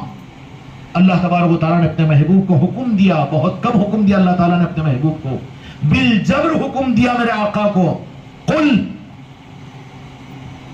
لا اسألکم علیہ، میرے محبوب آپ فرما دو، آپ نہیں کہیں گے یہ میں کہہ رہا ہوں آپ کو کہنے کے لیے، آپ کہیے یہ اب میری طرف سے آپ پر فرض ہے، آپ کہیے کہ میں تم تک جو اللہ کے پیغام کو اور اللہ کے دین کو، قرآن کو، شریعت کو تم تک پہنچایا، میں اس کا کوئی بدلہ نہیں چاہتا، اور اس دین کے پہنچانے میں، اس قرآن کے پہنچانے میں میں نے جو کچھ قربانیاں برداشت کی، چاہے وہ مکے میں شعب ابو طالب کی گھاٹی میں قربانیاں ہو کہ میدان طائف میں لوگوں کے سرداروں کے پتھر ہو، کہ وہ میرے ظاہری طور پر وہ ساری قربانیاں، اس کو دیکھ کر تو تم کو سمجھ میں آئے گا کہ میں نے اس دین کو دینے کے لیے تم پر کتنا احسان کیا ہے کہ نہیں؟ جو میرے آقا کا احسان مند نہ ہو، خدا کی قسم خدا کا احسان مند کیا ہو سکتا ہے؟ جو میرے آقا کے نالے پاک کا شکر گزار نہ ہو، وہ خدا کا شکر گزار بندہ کہاں بن سکتا ہے؟ خدا کی قسم نہیں بن سکتا۔ قل لا اسألکم علیہ اجر، میں تم سے کوئی بدلہ نہیں چاہتا، میں تم سے کوئی بدلہ نہیں چاہتا، علیہ اجر مودتا فی القربا، لیکن سنو کہ میری اہل بیت آل رسول آل محمد سے مودت کا معاملہ کرنا، محبت کا معاملہ کرنا، یہ دین کا میرے مصطفیٰ کو بدلہ دینا ہے۔ مسلمان اللہ کا قرضدار ہے اگر اہل بیت سے محبت نہیں کرتا ہے، مسلمان اپنے دین کا قرضدار ہے خدا کی بارگاہ میں، خدا قرض وصول کرے گا اس نمازی سے، اس دیندار سے، اس علم والے سے، اس پیر سے، اور اس عمل والے سے، اس ذکر والے سے، کہ میں نے تو قرض رکھا تھا اہل بیت کی محبت کا، لیکن تو نے اس قرض کو ادا نہیں کیا، اپنے گھروں میں یاد حسین کی محفل تو نے نہیں کیا، غوث و خواجہ کے نظام کو تو اپنے گھروں میں نہیں لایا، اور اپنے علاقوں کے اندر میں نظاموں کو آگے نہیں بڑھایا، یہ تو قرض رکھا تھا میں تیرے اوپر، تیرے دین کا بدلہ تھا، دین کا بدلہ فرمایا کہ مودتا فی القربا، میرے اہل بیت کے ساتھ میں محبت کا معاملہ کرو اور محبت کے اظہار کا معاملہ کرو۔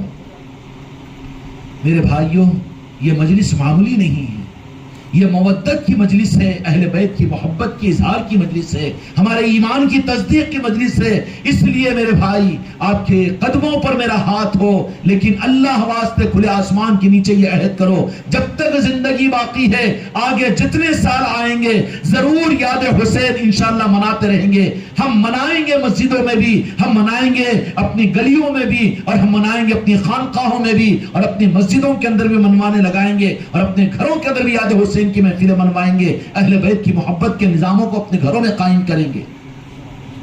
یہ کوئی مسئلہ کو جماعت مت بنا دو، یہ امت کا مسئلہ ہے، یہ ادھر مت لے جا کر ڈال دو کہ رافضیوں کا، یہ شیعوں کا، یہ سنیوں کا، یہ رضویوں کا، نہیں نہیں نہیں نہیں نہیں نہیں، یہ امت کا مسئلہ ہے، امت کا سودا ہے۔ میرے مصطفیٰ نے فرمایا مودتا فی القربا، کہ میری اہل بیت کے ساتھ میں تم محبت کا اظہار کیا کرو۔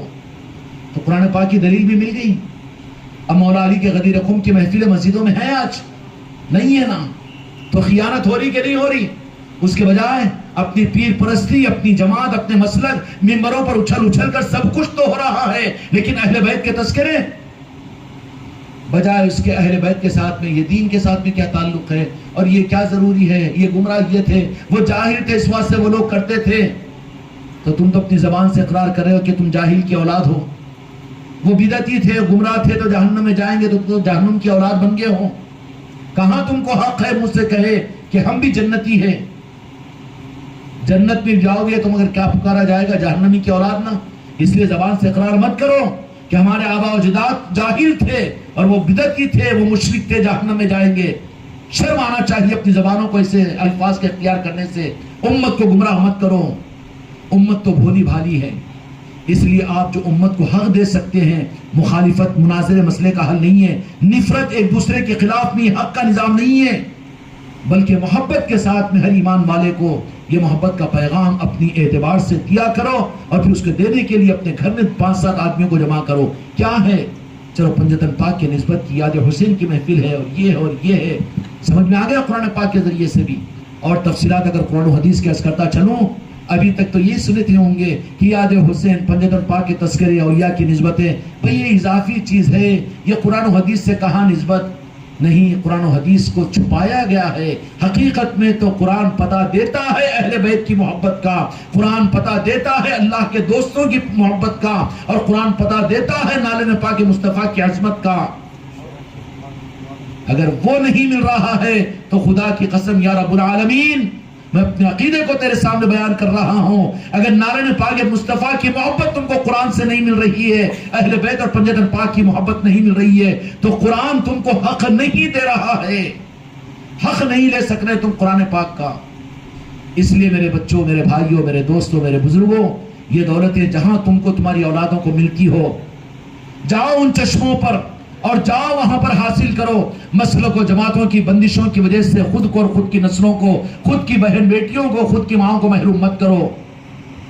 اور یہ دولتیں جو ملتی ہے اہل بیت کی عظمتیں اور محبتوں کے لیے، ایسی مجلس سے اپنے گھروں میں قائم کرو، اپنے علاقوں میں قائم کرو. اچھا ہے مسجدوں کے اندر میں قائم ہو جائے، اچھا ہے تمہارے مدرسوں میں قائم ہو جائے، اور اچھا ہے تمہارے گھروں میں قائم ہو جاؤ. کیوں نہیں کریں گے نا انشاءاللہ. یہ خوش قسمتی ہے ہماری اور آپ کی کہ اس مجلس کے اندر میں اہل بیت کی محبت. قسم کھا کر کہو کہ میں نے اپنی خانقاہ کا تعارف کرایا تم سے، میں نے مرید بننے کی دعوت دی. ارے حق امت کے سامنے دو. آج امت کے لیے بڑا ٹرننگ پوائنٹ ہے اس وقت میں. تمہاری نسلیں یزیدیت اور حسینیت کی اس بارڈر پر کھڑی ہوئی ہے. تمہارے اختیار میں ہے کہ حسینی بناؤ کہ یزیدی بنا کر مرو اپنی نسلوں کو. فیصلہ تمہارے میرے ہاتھ میں ہے.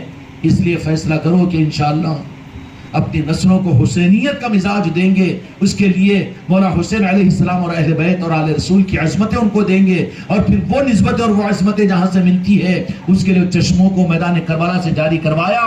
مولا حسین نے اپنے 72 کو شہید کروا کر کیا کروایا؟ نظام ولایت کو دنیا میں چلایا. نظام ولایت کو دنیا میں چلایا. ایک بیج زمین میں ڈالا جاتا ہے تو ہزاروں بیج وجود میں آتے کہ نہیں آتے؟ مولا حسین علیہ السلام نے اپنے 72 کو شہید کروا کر میدان کربلا کے اندر میں اپنے معصوموں کو شہید کروا کر وہاں سے جو کھیتی اگائی وہ غوث و خواجہ کی صورت میں، اولیاء کی صورت میں دنیا میں لہرا رہی ہے. سمجھ میں آ رہی؟ ولایت کا نظام، طریقت کا نظام، صحیح پیری مریدی کا نظام. دکانداروں کی بات نہیں کہہ رہا ہوں. وہ پیر کہاں ہے جو کی نظر تمہارے جیبوں پر ہو، جو تمہاری دنیا کا قاصب ہو اور تمہاری دنیا کا غدار ہو، تو وہ پیری مریدی کے قابل کہاں ہے؟ ایسی بھی دکانیں چل رہی ہے. لیکن جن نسبتوں کے ذریعے سے تمہیں اہل بیت کی محبت، آل رسول کی محبت ملتی ہو، ان نسبتوں کی قدر کرو. اور کہیں پر نہیں ملتی، کوئی ایسا نظر ہی نہیں آتا. تو کیا ہے یہ اہلیان نظام آباد اور اہل علم حضرات؟ حضرت سعد اللہ حسینی رحمت اللہ علیہ کو تو تم پہچانتے ہو، جانتے ہو نا، تمہارے علاقے کے مخدوم ہیں. آج بھی اللہ نے اپنے دوستوں کو اتنی تصرفات عطا فرمائے ہیں. اس علاقے کے رہنے والوں سے پوچھو کہ آج بھی 10 لوگ وہ موجود ہوں گے جو حالت ظاہر میں اور حالت بشارت میں ان کی زیارتیں کیے ہیں. اللہ ان کو تصرفات دیتا ہے، لیکن وہ چاپٹر ہی کو عقیدوں کے ختم کر دیا جاتا ہے نا. مولا حسین علیہ السلام یزید کے مقابلے پر تھے تو ہر ایک آتا بڑے سے بڑا سپہ سالار بھی ہوتا، لیکن وہاں پسپا ہو جاتا. جدھر کو مولا حسین چلے جاتے ادھر کو صفے کی صفے. آخر وہ وقت آیا کہ شمر جوشن نے چیخ کر کہا کہ تمہیں کیا ہو گیا کہ ایک حسین آ کر تمہارے سارے یزیدیوں کو ختم کر دے گا. کانپنے لگے. ان کی کامیابی ناکامی میں بدلی ایک مولا حسین کا مقابلہ خدا کی قسم کر ہی نہیں سکتے تھے. وہ تو چاہت تھی میرے مولا حسین کی کہ خود شہید ہو جائے. اس لیے میرے آقا میرے مولا حسین کو تم قتل حسین مت کہو، وہ شہید حسین ہیں، شہادت ہے ان کی. کہنے والوں نے کہا کہ قتل حسین اصل میں مرگ یزید ہے. نہیں، صحیح نہیں ہے، حق ادا نہیں ہوگا. شہادت حسین اصل میں مرگ یزید ہے. اسلام زندہ ہوتا ہے ہر کربلا کے بعد. تو دیکھ رہے ہیں کہ سارا میدان اب یزیدیوں کے ہاتھ سے نکل رہا ہے، شکست کے قریب ہے. تو دو جہاں کے مالک میرے آقا البدایہ و نہایہ کی روایت عرض کر رہا ہوں، حدیث کی کتابوں کی شرح کے اندر میں موجود ہے. یہ باتیں علماء نے تحریر کی ہے، ایک نہیں 10 کتابوں میں آپ کو مل جائے گی. دو جہاں کے مالک میرے آقا محمد رسول اللہ صلی اللہ علیہ وسلم سیدھے جانب بائیں جانب سے کہا کہ میرے حسین، کیا اسی لیے میدان کربلا میں ہم نے بھیجا؟ ہم بڑی انتظار میں ہیں تمہارے. ارے آؤ ملاقات کے لیے. دیکھتے نہیں ہو تمہارے ابا جان مولا علی کب سے انتظار میں ٹھہرے ہوئے ہو؟ اے مولا حسین، دیکھتے نہیں ہو کہ تمہاری اما جان سید کائنات فاطمہ الزہرا میدان کربلا میں تمہارے انتظار کے اندر میں کھڑی ہوئی ہے کہ کب جام شہادت کو نوش فرمائیں گے، اور آئیں گے تو ہم تم کو اپنے ساتھ میں لے کر جائیں گے. مولا حسین علیہ السلام میں انتظار کر رہا ہوں. مولا علی کو، میری اما جان فاطمہ الزہرا سلام اللہ علیہ کو یہ نہیں ہو سکتا. کہاں دشمنوں سے کہ کون سا وقت ہے؟ نماز کا وقت ہے، مجھے موقع دیجئے. معلوم ہے کہ نماز کے وقت میں کیا ہوگا، لیکن مولا حسین علیہ السلام نے ایک ہیلہ اختیار کیا کہ جب سجدے میں گئے تو یزیدیوں نے جب آپ کو شہید کیا، ورنہ کون شہید کر سکتا تھا؟ کیا مجال تھی یزیدیوں کی؟ نہیں ہو سکتے تھے. لیکن ایک رخ دے دیا کہ جام شہادت نوش کرنے والا ہوں. حضرت عبداللہ ابن عباس رضی اللہ عنہ کی روایت ہے، مدینہ منورہ میں ٹیلی ویژن کا زمانہ نہیں، سیل فون کا زمانہ نہیں. ایک قاصد جا کر اطلاع دیتا کربلا سے تو مہینوں لگ جاتے تھے مدینہ منورہ کے اندر میں. لیکن حضرت عبداللہ ابن عباس رضی اللہ تعالیٰ عنہ ارشاد فرماتے ہیں کہ ظہر کی نماز کے بعد میری آنکھ لگی تو فوراً یا علی حسین، یا علی حسین کہہ کر چیختے ہوئے اٹھے. فرمایا کہ کیا بات ہے؟ تو فرمایا کہ دو جہاں کے مالک میرے آقا محمد رسول اللہ صلی اللہ علیہ وسلم کی میں نے بشارت کی، اور میں نے میرے آقا کو میں نے دیکھا کہ آپ کے بال مبارک، زلف مبارک بکھرے ہوئے ہیں، چہرہ گرد آلود ہے اور تھکان محسوس ہو رہی ہے. تو کہنے لگا یا رسول اللہ کیا بات ہے، بڑے تھکے ہوئے محسوس ہو رہے ہیں. کہا کہ مقتل حسین سے کربلا سے آ رہا ہوں، اور اس شیشی کے اندر میں میرے حسین کا اور اہل بیت کے ان میدان کربلا کے شہداء کے خون کی مٹی کو لے کر آ رہا ہوں. حضرت عبداللہ ابن عباس رضی اللہ عنہ نے اعلان کیا کہ نواز رسول کو امت نے شہید کر دیا. مدینے کی گلیوں سے چیخ و پکار کی آوازیں نکلی.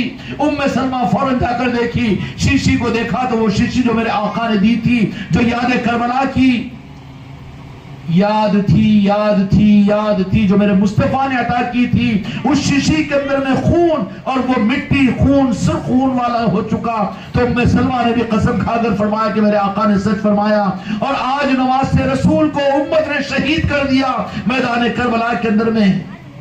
یہ مدینے میں اطلاع حضرت عبداللہ ابن عباس مفسر قرآن کی اطلاع حدیث کی کتابوں میں موجود ہے. پھر یہ یاد حسین کو نہ منائیں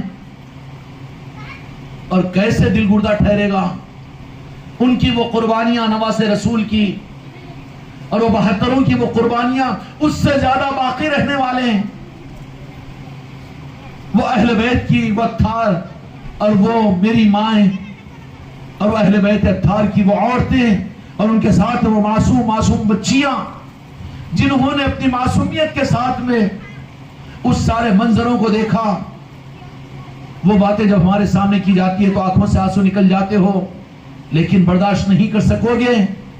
جو میدان کربلا میں شہید ہو گئے وہ تو جام شہادت نوش فرما چکے، لیکن بات کے رہنے والے اہل بیت اطہار کی وہ عورتیں، وہ پاک مقدس عورتیں کہ مدینے میں کبھی ان کے سروں کی مانگوں کو کبھی صورت نہیں دیکھا تھا، اور مدینے کی وہ پاک اور مقدس اہل بیت اطہار کی عورتیں جو کبھی مدینے کی گلیوں میں کسی غیر انسان نظروں سے نہیں دیکھا.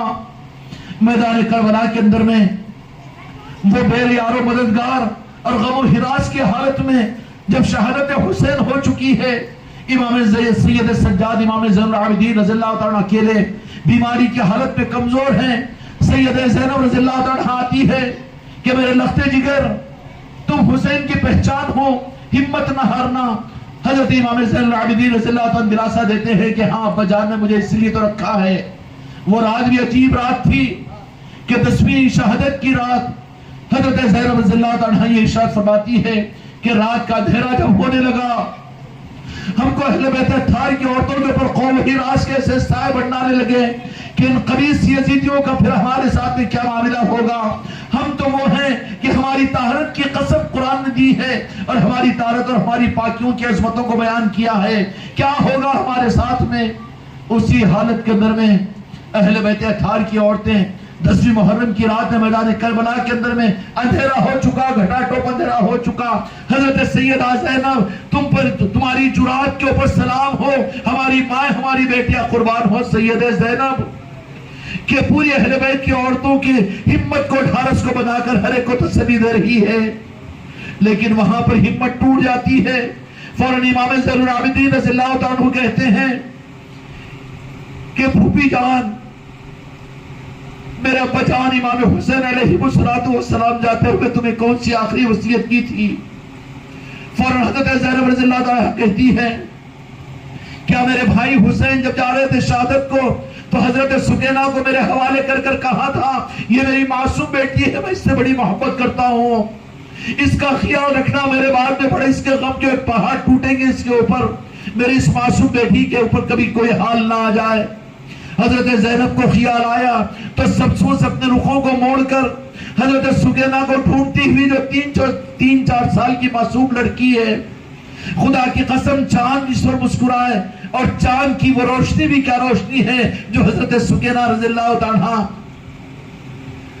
ساری امت کی بیٹیاں قربان ہو سید سکینہ پر، فوراً پریشان ہو گئی اور سب سے پوچھ رہی ہے حضرت زینب کہ میری سکینہ کہاں ہے، میری سکینہ کہاں ہے؟ سب کہہ رہے ہیں کہ سکینہ نظر نہیں آتی، نظر نہیں آتی۔ سارے خیموں کے اندر میں دوڑتی رہی حضرت زینب رضی اللہ تعالیٰ، لیکن حضرت سکینہ نظر نہیں آئی۔ تو ہائے میرے بھائی سکینہ کہاں چلی گئی اور کہاں پر میں نے ان کو چھوڑ دیا؟ پریشان ہو کر سارے زندوں میں دیکھ لیا، بعد میں خیال آیا کہ حضرت سکینہ کہیں زندوں میں تو نہیں ملتی ہمارے خیموں میں، تو وہ جو شہداء کربلا کے وہ 72 شہداء کے وہ لاشیں رکھے ہوئے ہیں کہ شاید وہاں پر کہیں بھی ہوگی۔ دبے قدموں کے ساتھ میں حضرت زینب رضی اللہ تعالیٰ وہاں پر پہنچی، شہداء کربلا کے جسموں کو جا کر دیکھی تو ٹٹولتی رہی اندھیرے کے اندر میں، لیکن ایک ہاتھ میں ایک معصوم بچی کا ہاتھ و پیر لگا۔ کہا کہ کون؟ تو کہا کہ میری پھوپھی مجھے بھول گئی، میں ہی تو سکینہ ہو، حسین کی بیٹی ہوں۔ کہا کہ سکینہ تم یہاں کیا کر رہی ہو؟ کہا کہ پھوپھی تم نہیں جانتی کہ مجھے میرے ابو کے سینے کے بغیر نیند نہیں آتی، میں ابو کی تسلی کے بغیر نہیں رہ سکتی، میں اپنے ابو کو ساروں میں تلاش کی لیکن میدان کربلا میں میرے ابو مجھے نہیں ملے، میں ڈھونڈتے ہوئے یہاں پر آ گئی تو مجھے میرے ابو کا سینہ مل گیا۔ حضرت زینب وہاں سے حضرت سکینہ کو کھینچ رہی ہے اور حضرت سکینہ معصوم لفظوں میں کہہ رہی ہے، معصوم زبان سے کہہ رہی ہے میرے ابو سے مجھے جدا مت کرنا، میری پھوپھو میرے ابو سے مجھے جدا نہیں کرنا۔ شہادت کا وہ بے سر کے دھڑے مبارک حضرت امام حسین کا رکھا ہوا ہے، حضرت سکین سینے پر سو رہی ہے اور چیخ رہی ہے کہ میرے ابو سے مجھے دور نہیں کرنا، میرے ابو سے مجھے نہیں چھڑانا۔ کیا امت اس کو بھلا دے؟ میری امت کی بیٹیاں اس کو بھول جائے، میری امت کی عورتیں اس کو بھول جائے، میرے امت کے علماء اس کو بھول جائے، میرے امت کے کلمہ پڑھنے والے ان واقعات سے ان نصیحتوں کو حاصل نہ کریں۔ حضرت سکینہ کو حضرت زینب نے روتے ہوئے کہا کہ تمہارے ابو جان کا حکم تھا کہ میں تم کو سنبھالوں سکینہ، تمہیں واسطہ دیتی ہوں تمہارے نانا جان کا کہ اللہ کے واسطے ان شہداء کے اور اپنے مولا حسین علیہ السلام اپنے ابو جان کے جسم مبارک کو چھوڑ کر ہمارے ساتھ میں آ جانا۔ حضرت سکینہ پریشان ہے کہ میں چھوڑ کر نہیں جاتی۔ کیا گزری ہوگی اہل بیت کی عورتوں پر اور حضرت سیدہ زینب رضی اللہ تعالیٰ کے اوپر؟ کیا تربیت کے لیے ہماری عورتوں کے رخ کے صحیح کرنے کے لیے یہ چیزوں کی ضرورت نہیں ہے؟ اس لیے میرے بھائیوں، میرے دوستوں، میرے بچوں اور میری بچیوں، اپنے گھر کے جاننے والوں کے ساتھ میں، اپنے محلوں کے اندر میں جو اچھے لوگ ہیں جو علماء ہیں جو یہ باتوں کو بتا سکتے ہیں، یا تمہارے گھر کے جو افراد خاندان ان چیزوں کو سنا سکتے ہو، کم از کم اس میدان کربلا کے واقعات کو محرم میں سارے کے سارے تو سننے کی نیت و ارادہ کرو۔ یہ ہمارے ایمان کی تصدیق ہے، یہ خدا کا قرض ہے جس کو ادا کیے بغیر قیامت میں جاؤ گے تو خدا اپنے قرضے کو وصول کرے گا، تو نمازیں کام نہیں آئے گی، دین کام نہیں آئے گا، پیری مریدی کام نہیں آئے گی، ذکر و اذکار کام نہیں آئے گا، حج و روزے کام نہیں آئیں گے، بلکہ خدا کہے گا کہ میں نے کہلوایا تھا، میرا قرض تھا، قل لا اسألکم علیہ اجر مودۃ فی القربى، کہ تم نے مودت کا اظہار کہاں کیا میرے محبوب کے اہل بیت سے، تو کیسے قرض ادا ہوگا؟ اس قرض کی ادائیگی کے لیے اہل بیت کی محبتوں کی مجلسوں کو اپنے گھروں میں قائم کرو۔ اللہ تعالیٰ اس حق کو سمجھنے کی اور اپنے اولادوں کی تربیت کے لیے اپنے گھروں کے دروازوں کو کھول کر محفلوں کی کرنے کی توفیق عطا فرمائے۔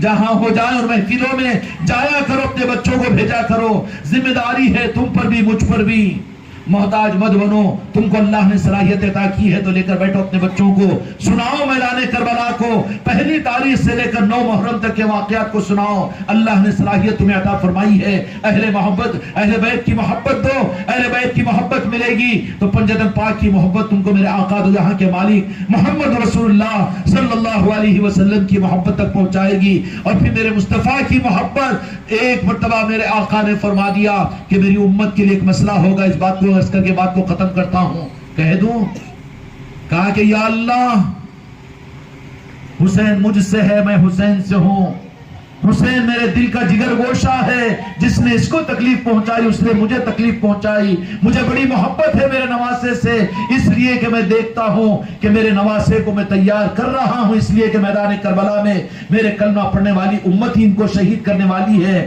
میرے آقا نے فرمایا کہ یا اللہ میں حسین سے محبت کرتا ہوں، حسین مجھ سے محبت کرتے، یا اللہ جو حسین سے محبت کرے اللہ تو بھی اس سے محبت کرنا۔ اللہ نے کہا کہ جو حسین سے محبت کرے وہ تم سے محبت کرے گا، جو میرے محبوب تم سے محبت کرے گا اللہ نے وعدہ فرمایا کہ میں اس سے محبت کروں گا۔